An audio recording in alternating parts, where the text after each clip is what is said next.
Hello, my name is Jeremiah. I started losing my hair at age 18, 19. I noticed that my uncles actually started noticing it at my graduation. My father was bald, so was my grandfather on my dad's side, so I kind of knew it was inevitable that it was going to happen to me too. Started looking at different things I could do to change it, how to save my hair, and eventually stuck to going to the transplant. It's been 4 years. I had my first transplant done.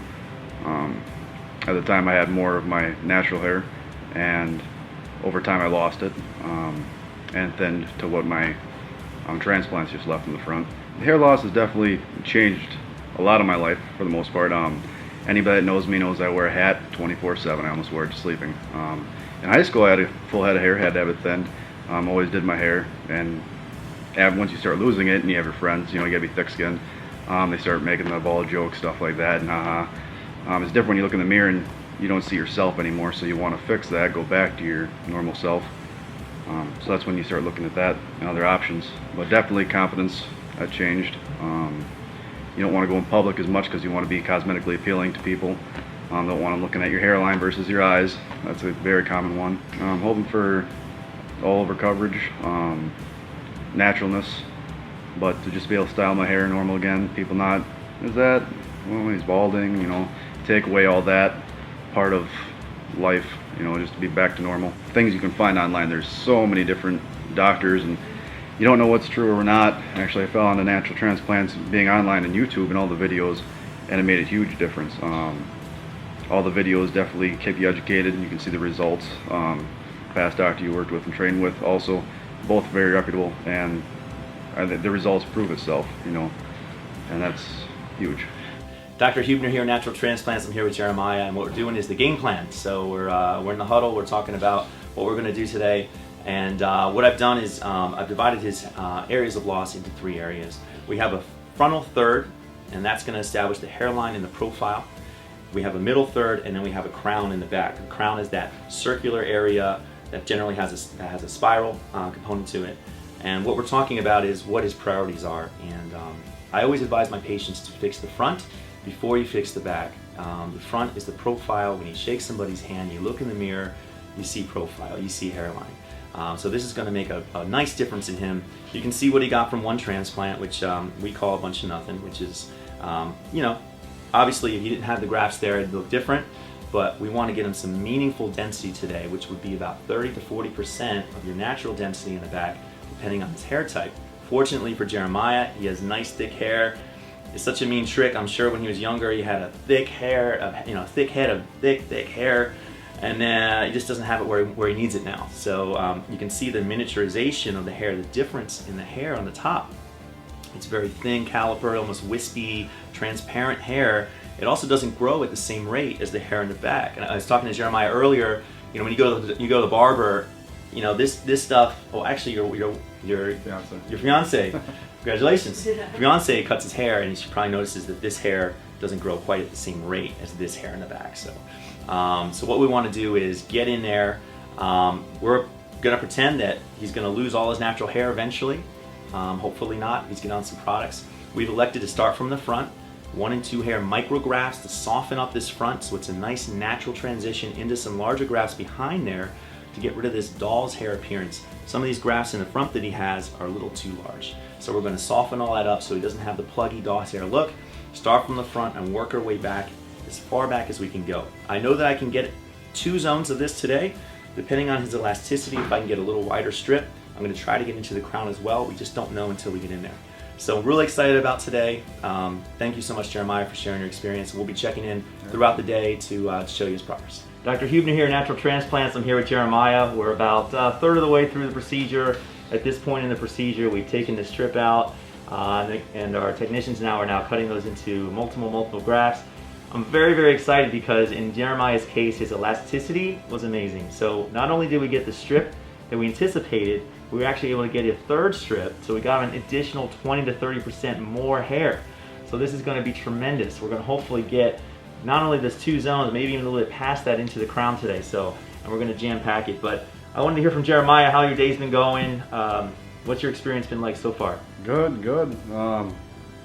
I didn't feel much. I mean, you have the anesthesia and there's a couple of pricks. Anybody that's ever had a tattoo, it's not even that bad. So, and once you're numb, it's smooth sailing. We've been sitting here listening to some music, cracking some jokes, talking about Wisconsin, and easy day. So I'm going to bring you around here so you can see that the incision really isn't an issue as far as him wearing a hat.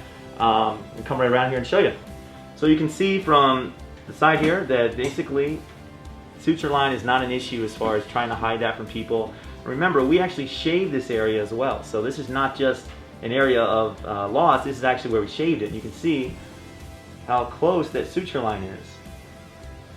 And it goes all the way around ear to ear. You can see how far up we come. So this comes above the ear. This is all good hair. This was not utilized in his last procedure, so this is really exciting. We got him a 31 centimeter strip from that, so even more than 30 centimeters. His density, you can see, is great.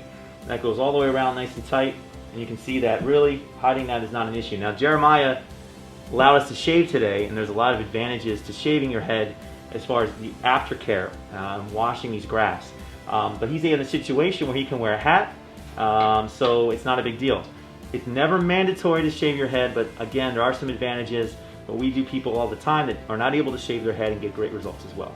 Just have to be a little more careful with the washing and aftercare. So, looking forward to seeing your progress, Jeremiah, and let's get some hair for you. Dr. Huebner here, Natural Transplants, here with my patient Jeremiah. And Jeremiah, how's the day been going? Good. What have you been doing? Just woke up from a nap. Had a couple of Valium, woke up from a nap. It's been real easy, man. We listened to some music. Hasn't felt a thing other than the anesthesia, right? So it's nothing to worry about. People get really nervous about when you're taking the strip out, how much it's going to hurt, how much pain you're going to be in. It's just going to be an agonizing day, and it just isn't. It's just an easy day. Easier than the dentist, actually. So, but anyway, what we've done is got an incredible amount of hair for Jeremiah. Again, 3 strips instead of the standard 2 strips, over 40 square centimeters of hair. With his density, which is approximately 150 to 200 hairs per square centimeter, we're looking about 7,000, 8,000 hairs. Easy. So very excited as you're going to see such a difference from the last surgery as compared to this surgery, but this surgery giving him so much more density. And also, I'm going to show you in a second, the amount of area that we covered was much more than we anticipated as well, based on his elasticity. So I'm going to have you come in here and take a look. Okay, so I wanted to show you exactly what we've done here on Jeremiah. So as you can see, we've reinforced his hairline again with a bunch of 1 and 2 hair grafts, all single hair grafts in that frontal hairline. And you can see how nice and jagged and staggered it is. Again, that's mimicking what happens naturally in nature. No one has the straight hairline. Sometimes you've seen those old school transplants that look like a cornfield. It's just like every perfectly spaced straight line, and that catches the eye. Anybody's natural hairline is going to be staggered up and down, so that's what we recreate here. Behind that, we transition that into larger grafts. So these holes are a little bigger that are going to accommodate the larger grafts, which are going to have up to 5, 6, 7 hairs, some of them. Now, if you put those types of grafts in your frontal hairline, it would look pluggy and a little doll's hair-like. So it's very important that you transition those in. But the benefit of having those larger grafts as opposed to a 2-hair graft is that that's going to give you some meaningful density. And that's sort of what happened last time. Is he got a bunch of smaller grafts behind here, and it didn't create the density that he wanted. So we're going for about 40% density with this procedure in addition to what he already has. Now you can see the area that we've gotten as far as coverage. So we've gotten his entire head basically back just to the crown. We got about halfway back through his crown. So this is even more than 2/3 of the way back. It's probably 3/4 of the way back on his head. And this is the hair that's going to make the biggest difference to his profile. When he looks in the mirror, when he shakes somebody's hand, it's going to look completely different. He's going to have a reframed face, and no longer is he going to be staring at scalp and scattered grafts and spaciness like he had before. So I'm really excited to see what he gets. Please follow his progress. He's going to be giving us pictures and giving us updates throughout the whole process, and I can't wait to see his results. Jeremiah, thank you so much for being a good patient and sharing your experience with other people. I know that people really try to identify with some of our patients as far as their hair type, types of grafts they're getting, and it's just nice to have normal people explaining their experience. So thanks again, Jeremiah. Not a problem. Knowledge is power.